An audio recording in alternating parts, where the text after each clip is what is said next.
Você sabia que o vocalista do Aerosmith já foi cortador de grama, recebeu o diagnóstico de déficit de atenção na infância, vira e mexe e escorrega no vício. Tem 74 anos, é considerado um dos maiores vocalistas do hard rock e tá aí até hoje fazendo show. Steven Tyler, em cada caso, um caos. Olá, eu sou a Luca, estudo psicologia, também sou locutora da Rádio Rock e aqui no Cada Caso um Caos a gente une esses universos, música e psicologia, tudo feito também com o Rafa Bolo da Pombo Produções, nosso editor, que faz tudo no amor. Você pode ajudar aí também, sendo nosso apoiador, apoia.se/Cada Caso um Caos e aceita as Pix, cadacasumcaos@gmail.com. Hoje, os comentários são da neuropsicopedagoga querida Blenda Lima. Steven Victor Talarico nasceu no dia 26 de março de 48 no Bronx, em Nova York. Ele é filho da Susan Ray, que era secretária, e do Victor Talarico, que era professor de música, assim, ótimo pianista. O pai tinha um ponta de um piano de cauda, assim, tocava todo dia. Ficava lá sentadão por horas e quem ficava embaixo ali muqueadinho, só ganhando ali todas as notas de clássicos como Chopin, Bach, Beethoven e afins, Steven Tyler, bem jovenzinho. Na escola, ele era um capeta em forma de guri. Uma vez, olha que não, é absurdo. Ele correu atrás de uma coleguinha de classe com uma lâmpada quebrada. Pensa nisso. A mãe da menina, óbvio, ficou pistola e ameaçou tirar a filha da escola se não expulsassem ele. Então ele foi mandado para uma escola de crianças com transtorno de déficit de atenção e no momento que ele chegou ali, ele falou que ele viu de um tudo, assim. E falou, cara, é aqui que eu mereço estar. Falou assim, tô em casa. Bom, apesar disso, Steven conta que a sua infância foi de boa, tal qual a nossa querida amiga Winona Ryder, que também tá por aqui. Ele era um moleque pé de barro, assim, vivia no meio do mato, brincando, ouvindo, o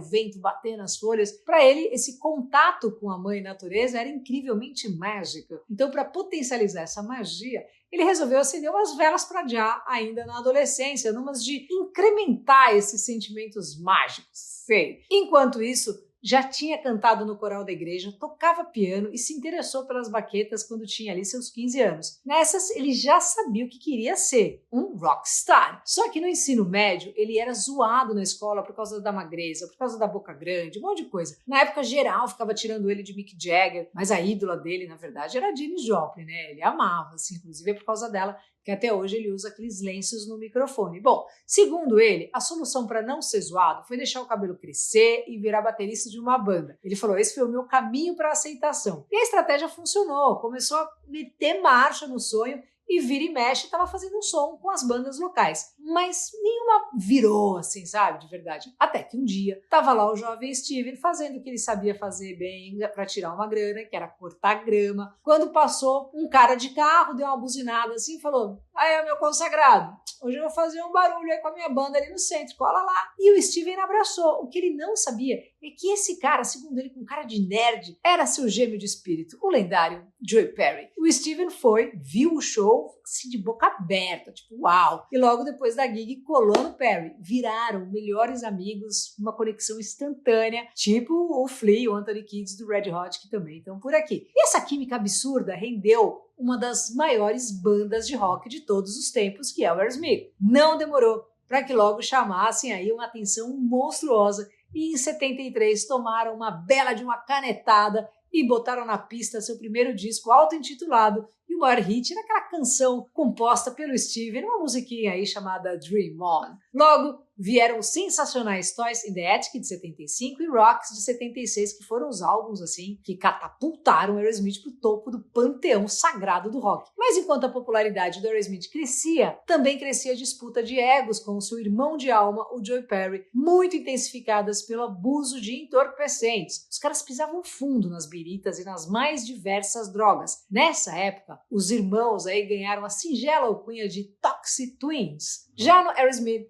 as bagunças sem limite estavam interferindo pesado na criatividade e relação entre os caras da banda. Até que em 79, faz tempo, hein? O Perry meteu o pé e foi tentar seu trampo solo. E o Aerosmith entrava num tobogã ali pro fundo do poço junto com o Steven. Enquanto o Aerosmith estava tocando em lugares cada vez menores para cada vez menos pessoas, o Steven estava se afundando nas bagunças cada vez mais. Ele não tinha nenhum limite. E quando a questão era chapar, ele sempre queria mais e mais e mais. E de um tudo, viu? Além de mamar igual um condenado, sentava narigada, usava heroína, Valium, enfim, pacote completo. Tudo que ofereciam ali, ele mandava pra dentro sem pensar. A parada começou a pesar tanto que ele mesmo tentou parar algumas vezes nos anos 80, mas as bagunças falavam mais forte, não tinha jeito. A maré começou a dar uma virada mesmo ali no meio dos 80, e os ventos foram virando um pouco mais ali a favor do Steven. No mesmo ano em que o Joey Perry voltou para o Aerosmith, o Steven descobriu que o rabisco que ele teve com a ex do Jimmy Page, a modelo Bebe Buell, nos anos 70, tinha rendido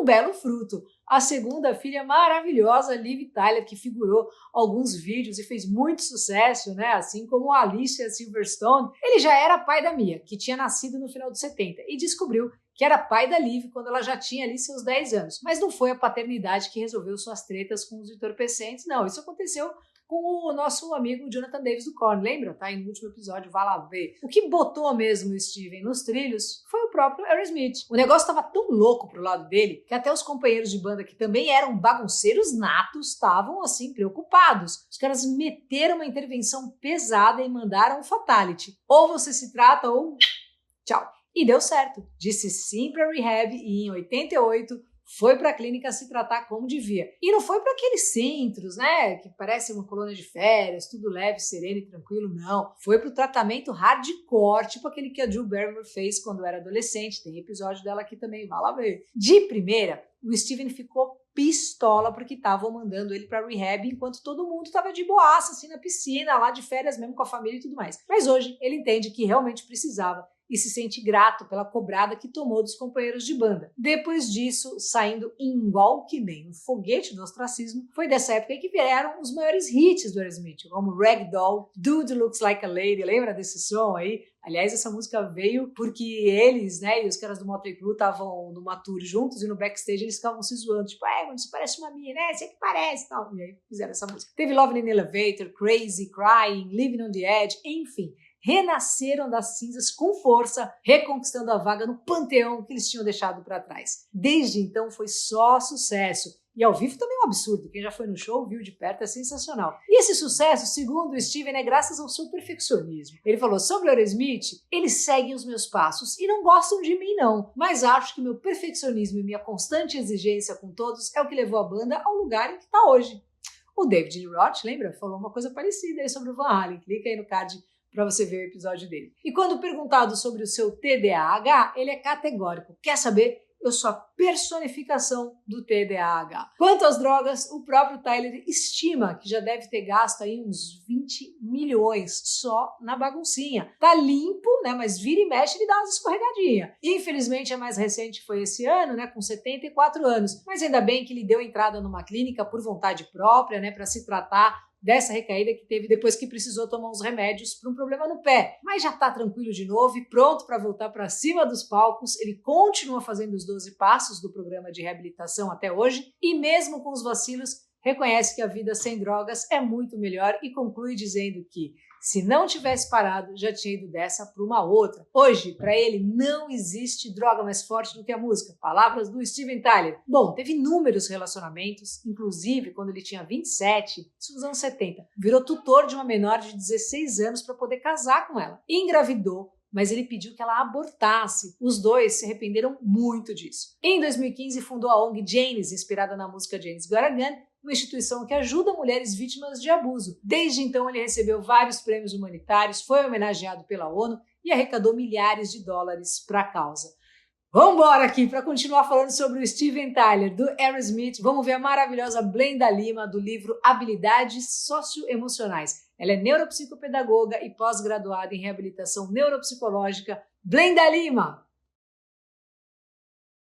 Luca, que prazer estar aqui e ter a oportunidade de falar sobre um assunto tão importante, o TDAH, que é o transtorno de déficit de atenção e hiperatividade, e envolve uma tríade de sintomas: desatenção, hiperatividade e impulsividade, com prejuízo funcional. Não é uma doença nova e muito menos inventada pela indústria farmacêutica. Envolve a dificuldade de manter a atenção, como em aulas, leitura de texto e até mesmo atividades de lazer. Talvez assistir esse vídeo possa ser difícil e até manter uma conversa. Facilmente se distrai com qualquer barulho. Frequentemente parece não estar escutando quando é chamado.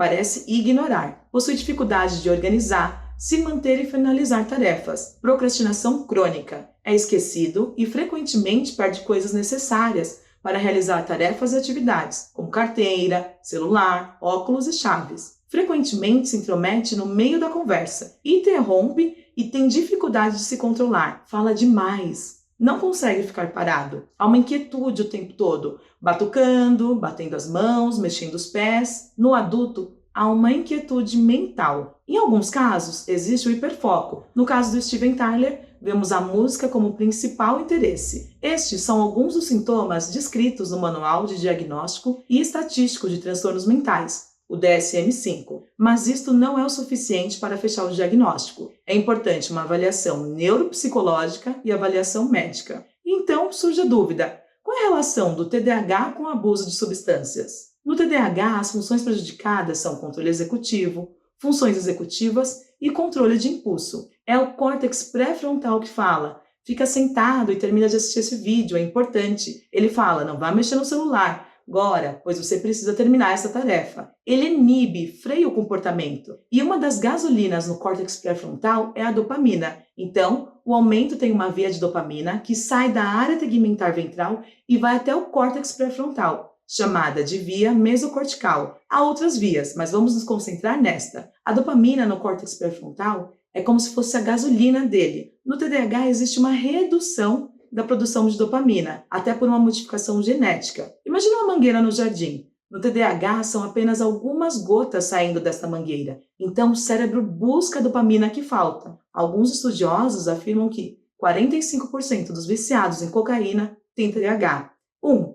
Pessoas têm menos autocontrole, ou seja, capacidade menor de controlar impulsos. E 2. A droga aumenta a dopamina. Lembra? A pessoa com TDAH tem pouca dopamina. Então, quando tem contato com uma droga que aumenta a dopamina dela, vai amenizar os sintomas do TDAH. E isso pode trazer um bem-estar maior para a pessoa, mesmo que temporário, como se silenciasse os sintomas. Interessante que a autobiografia do Steven Tyler se chama O Barulho que Sai da Minha Cabeça Te Incomoda? Lembrando que tanto o TDAH como a dependência química não tem cura, como qualquer doença crônica, mas possui tratamento. Por isso, é tão importante procurar ajuda médica especializada. Partindo do princípio de que crianças com TDAH apresentam índices elevados de uso de substâncias psicoativas na adolescência, o tratamento eficaz do transtorno e de suas comorbidades, associado ao trabalho de orientação ao paciente e aos pais sobre o manejo dos sintomas do TDAH e a orientação para a prevenção ao uso de álcool e drogas, pode influenciar consideravelmente para um desfecho positivo no futuro desse jovem em formação. O TDAH é sutil, pois ele não dói. O que dói são as consequências de impulsividade, hiperatividade e a falta de atenção. Valeu, Blenda querida! Segue ela aí no Insta também. E muito obrigada aí a geral que está aqui. Vamos passar o vídeo para frente. Valeu aos apoiadores, Juclar de Melo Fidelis, Thiago Sanches, Fafá Alencar, Costura da Deia. E você também pode apoiar, hein? apoia.se/cada caso um caos. E vou passar o vídeo pra frente. Manda aí. E me segue no Insta. Luca89FM. Valeu, até semana que vem.